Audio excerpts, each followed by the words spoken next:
Welcome to Arunodaya channel. ಇಲ್ಲಿ ಒಂದು north ಇಂಡಿಯಾದಲ್ಲಿ ನಡೆದ ನಿಜವಾದ ಘಟನೆಯ ಬಗ್ಗೆ ವಿವರಿಸ್ತಾ ಇದ್ದೀನಿ. ದಯವಿಟ್ಟು ಯಾರು ವಾಟರ್ ಬಾಟಲ್ನ ಅಂಗಡಿಯಿಂದ ಹಂಗೆ ತೊಗೊಂಬಂದ್ಬಿಟ್ಟು ಕುಡಿಯೋಕ್ಕೆ ಹೋಗಬೇಡಿ. ಯಾಕಂದರೆ ಮೊನ್ನೆ ಒಂದು ಇನ್ಸಿಡೆಂಟ್ ನಡೆದಿದೆ ನಾರ್ತ್ ಇಂಡಿಯಾದಲ್ಲಿ. ಪಾಪ ಜ್ಯುವೆಲರಿ ಶಾಪ್ಗೆ ತಾಯಿ ಮಗಳು ಬರ್ತಾರೆ ಜ್ಯುವೆಲರಿ ಏನು ಪರ್ಚೇಸ್ ಮಾಡಲಿಕ್ಕೆ ಅಂತ. ಆಗ ಬಾಯಾರಿಕೆ ಆಗುತ್ತೆ ಅಂತ ನೀರು ಬಾಟ್ಲು ಕೇಳ್ತಾರೆ. ಆದರೆ ಅಂಗಡಿಯಲ್ಲಿ ನೀರು ಬಾಟ್ಲು ಇರಲ್ಲ, ಪಕ್ಕದ ಅಂಗಡಿಯಿಂದ ತರಿಸ್ಕೊಡ್ತಾರೆ.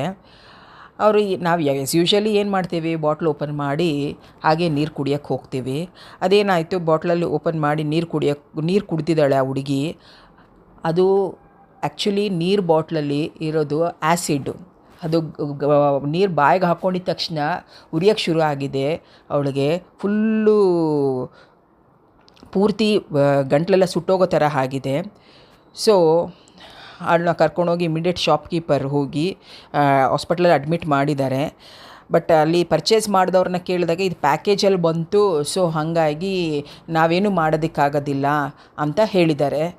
ಬಟ್ ಈಗ ಅವಳ ಪರಿಸ್ಥಿತಿ ಪರವಾಗಿಲ್ವಂತೆ. ಅದು ಒಂದು ಇಂಟರ್ವ್ಯೂಲ್ಲೂ ಹೇಳ್ತಾ ಇದ್ದಾರೆ.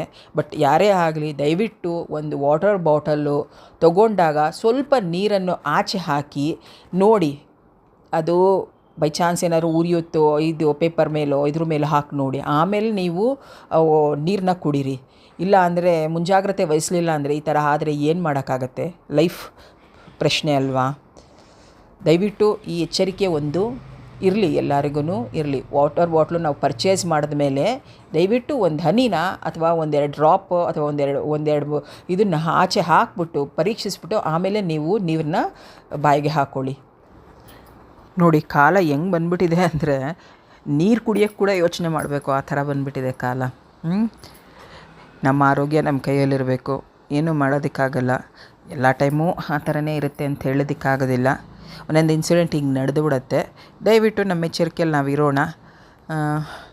ಇಲ್ಲ ಹೇಳ್ದಂಗೆ ಬಿಫೋರ್ ನೀರು ಕುಡಿಯೋಕ್ಕಿಂತ ಮುಂಚೆ ಒಂದೆರಡು ಡ್ರಾಪ್ ಆಚೆ ಹಾಕಿ, ಅದೇನೋ ಪ್ರಾಬ್ಲಮ್ ಆಗಲಿಲ್ಲ ಅಂದರೆ ಅದನ್ನು ನಮ್ಮ ಕಣ್ಣಾರೆ ನಾವು ನೋಡಿದ ಮೇಲೆ ನಾವು ವಾಟರ್ ಬಾಟಲಿಂದ ನೀರನ್ನು ಕುಡಿಯೋಣ. Okay, thank you.